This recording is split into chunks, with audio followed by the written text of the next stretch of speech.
Imamo zelo zanimive programe za razvoj podjetij. Nataknite si energijska očala. Zdaj tema energije je zelo popularna.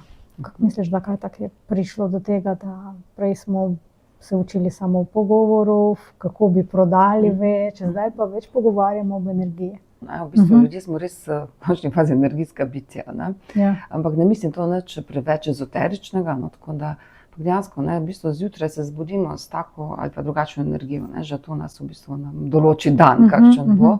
In brez energije tudi ne moramo pravzaprav nič početi, oziroma ne, se verjetno tudi v službo ne bi spravili. Tako da iz tega vidika sem potem začela v bistvu tudi sama raziskovati v bistvu energijo, predvsem ljudi, ne. Predvsem je tudi vezana seveda ni samo na naracijo, predvsem tudi ne, seveda na naša čustva in tako naprej. In sem začela odkrivati zanimive stvari. In sicer predvsem me je zanimalo, no, kako lahko človek v bistvu obdrži, a ne, najboljšo svojo energijo, ne, v končni fazi, kako jo lahko vzdržuje. In dejstvo je, energija je flow, ne, se pravi kroži, ne. Energija nikoli zares ne izgine, to je treba nekako vedeti.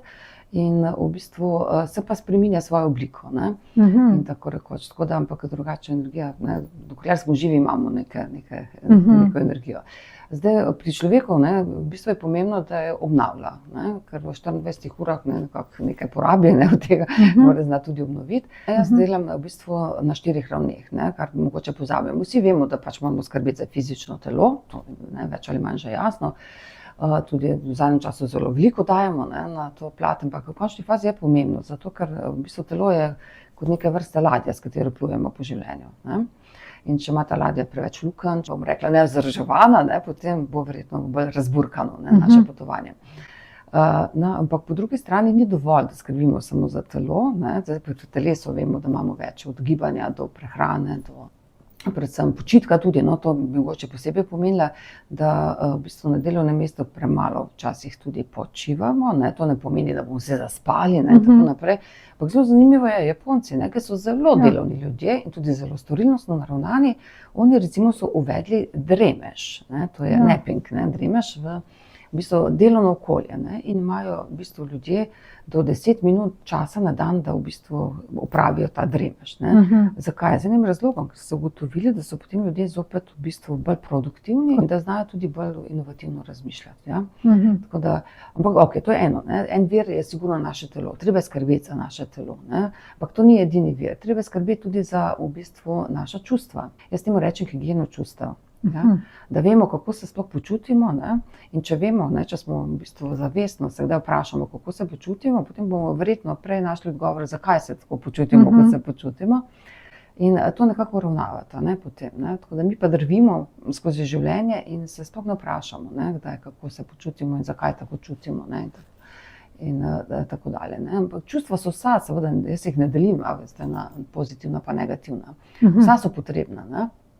Zakaj pa nam negativna čustva? Mislim, to te negativne, ki jih nasplošno... Ker jih ljudje nasplošno rečejo, jezo recimo rečejo, da je negativna, pa ni res, jeza nas tudi na nekaj opozarja, je res, ne.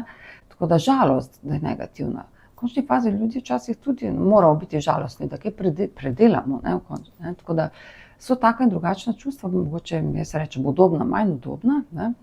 Ampak ja, če vemo, ne, v bistvu, kaj moramo takrat narediti, oziroma bom rekla, da kaj nas to opozarja, kaj moramo predelati, recimo, ne, je to v bistvu tudi higiena, ne, čustev. Potem dejansko v bistvu še tudi to ni dovolj, ne, potem je treba v bistvu skrbeti tudi za naše možgančke, ne, tako rekoč, to je osredotočenost in pa fokus, ne, tako da in tudi tukaj lahko marsikaj naredimo, ja.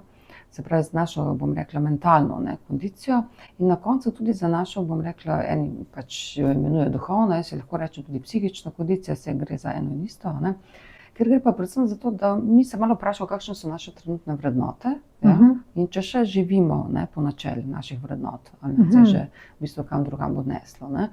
Tako bomo mi vzdrževali prav nivo energije. Če bomo samo za telo skrbeli, ni dovolj, ne, nas lahko včasih začne tudi potem kaj drugega skrbeti v ozadju, ne, tako da na vse 4 ravni dajmo malo fokusa, pa dela tudi, na vseh 4 ravnih lahko mi pravzaprav delamo določene vaje, ne. Ali pa določene samorefleksije, določene samospraševanja, tako da v bistvu potem nekako pridemo, ne, do te naše kondicije. No, in to je treba kar ves čas početi, a ne.